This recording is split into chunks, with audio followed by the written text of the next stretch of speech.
his leadership journey. And here we speak to the role of employees in influencing your leadership.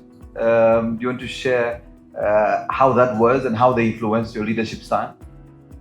Yeah, as a leader, you are leading people. And of course, if you look at the team that I've been leading, I think it has been spanning through probably 3 or 4 generations. We have the Gen Zs, so many of them. I'm not a Gen Z. I've also been having people who have been more senior than me and older than me, with another generation. But being able to galvanize and ensure that they all work together as a team, it becomes a challenge that a leader needs to take on. And that, in a way, influences how you lead. Because the way you lead the Gen Zs, the way you influence them, may not be necessarily the way you influence the people, older than you, or the people at your level. And to be able to be flexible and create a style that appeals to each one of them, I think is a thing that has to be deliberately developed if you are to be an effective leader, to lead a team like ours. Our team, I think, in this industry is the biggest.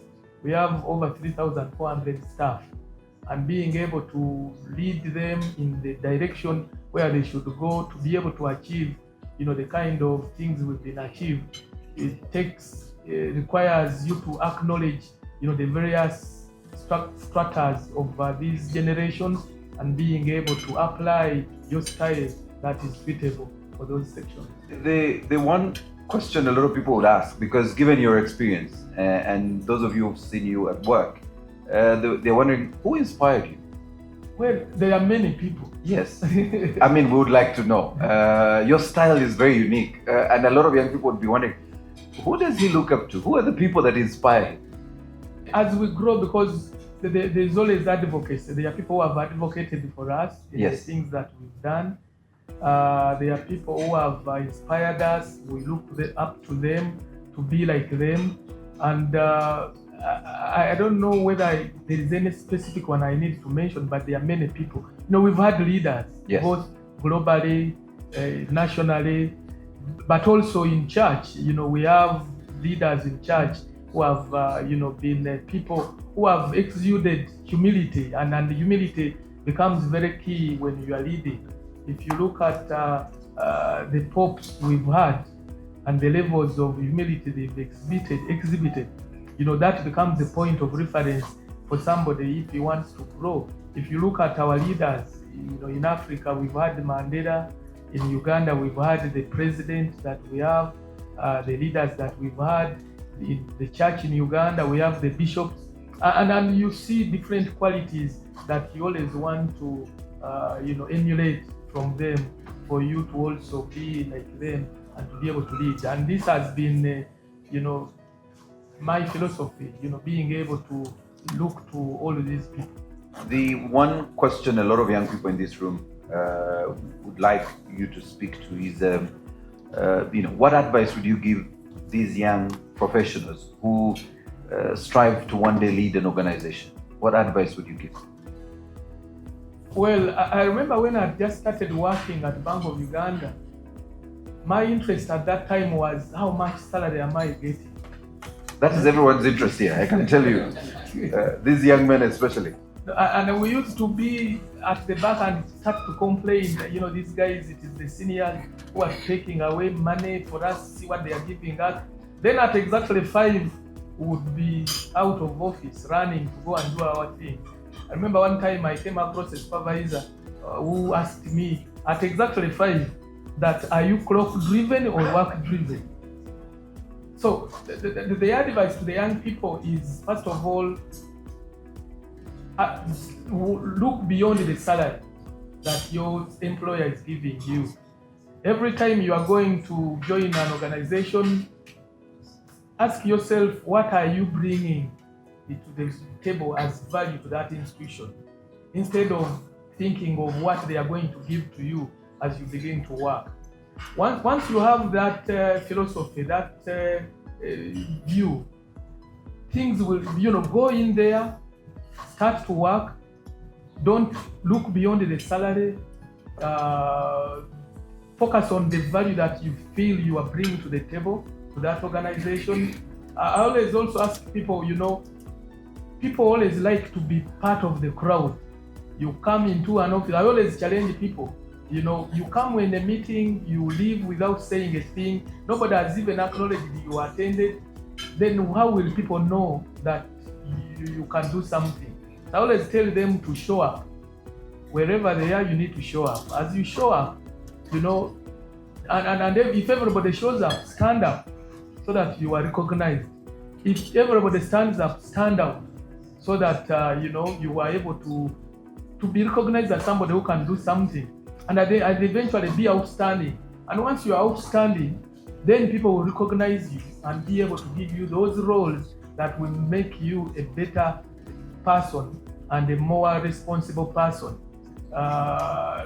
Some people usually, especially in our teams where we are many, people always tend to think that your supervisors will single you out. You need to single out yourself, and that is the showing up that I've been talking about, and to be outstanding, to be identified for bigger roles when they arise. And also what is most important is preparedness. You have to prepare, because usually there is the tendency of saying, I've gone through university, I've finished my first degree, I'm ready, I can do anything. Yet it is the beginning, and I've always encouraged people to continue to be students in whatever they are doing, and that is a process of preparedness. There's nothing better than being prepared for roles at any one time. Once you are prepared, you'll do anything. You'll do anything, and once you are challenged to do something, you do it well, more will be allocated to you, more will be given to you, and before you know, you are the MD of the organization. I honestly think if there's the one thing you need to take away from this as a young professional in the industry, that stands out for me. You need to stand up, and when you stand up, as he said, if everyone then stands up, you need to stand out. You don't stand out unless you first stand up. So I think there's a lot to take away, and I'm hoping, we have the new online regime that is here. They do TikTok.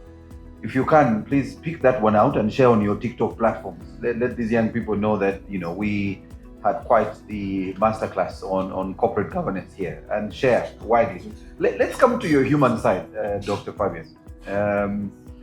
And if there is anyone I've met in the industry, especially the banking industry, and the banking industry is very sensitive. So it explains why being a managing director in a bank, you need to be extremely private, because you may leak some secrets at the bar. So you will not find Dr. Fabian. What's the one thing everyone here in the room would be very surprised to know about you? Just the one thing because there's not so much out there outside of the bank. What's that one thing that we would be surprised to know? Well, it is probably sometimes not very comfortable being at this level, because the people you lead think you are part of the board. And the board, when they come in, they think you are part of these ones. And at the end of the day, you are suspended. You are in the middle, alone and isolated. So it is important to do other things beyond being the MD. And we talk about integrated life. There are many things that we should do, not only being an MD, and that's why I chose to be part of the Rotary fraternity as one of the things that would give me an opportunity to be out socializing with my colleagues, networking, and so on. Otherwise, if you don't deliberately do that, before you know, you remain suspended in that space, being nowhere, because everybody thinks you are part of the other when you are not. So it is important to do other things in life. I like fun. I can be funny. those ones who have interacted with me in my free time, those who have come home when we are having a drink, I can be funny. Actually, the other time we were attending the last UBA meeting, and somebody commented that I can be a good standout comedian. If this hadn't worked, you would be in Salvador somewhere. So now you know. I'm wondering, Beatrice, if we have tried to have the MD as the artist at the end of year parties, because you're missing out on talent. Doctor, let's. I was looking at the launch, and this is away from the north. The very first Rotary run, cancer run, was 2011. Yes. The timing is very impeccable that you joined in 2010. And the very first Rotary Cancer Run is in 2011. Did you have a hand in that? Up to now, I wonder how I convinced the board that we needed to be part of that initiative that was being spearheaded by Rotary. Yes. Fortunately, they believed and they understood the purpose, and they agreed that we become major sponsors of that initiative. And up to date, the bank has been very central in sponsoring and promoting the cancer initiative, and we adopted it as one of our pillars of corporate social responsibilities. We have 4 pillars, but one of them is health, focusing specifically on cancer. And we've had, and before you know, if you ask yourself, almost each one of us has been a victim of this scourge, the cancer, a friend, a relative, and so on. And if you've seen somebody suffering from cancer, really it's not a situation you would want to be in. So if there is something that we can do, and if there was something that the bank could do, indeed it was the right time to be part of it. And I'm glad we've been part, and we continue to be part of it, to be able to sensitize the public and let them test in good time, so that if you find out that you are developing signs of cancer, you are able to be treated in good time, is treatable in good time.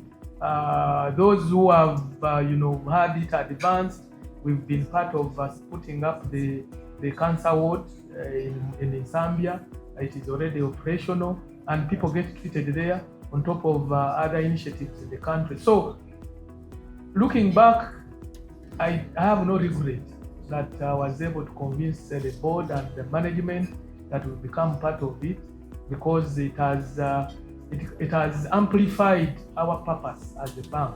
And as you remember, we were talking about, being there not to make profits, being there not only to grow the numbers. We are probably one of the most profitable institutions in this country if you talk about profitability relative to assets, return on assets. But to us, that is an enabler to be able to deliver on the purpose that the bank was founded for. Centenary Bank is regulated by Bank of Uganda. Customer deposits are protected by the Deposit Protection Fund of Uganda up to 10 million shillings. Terms and conditions apply.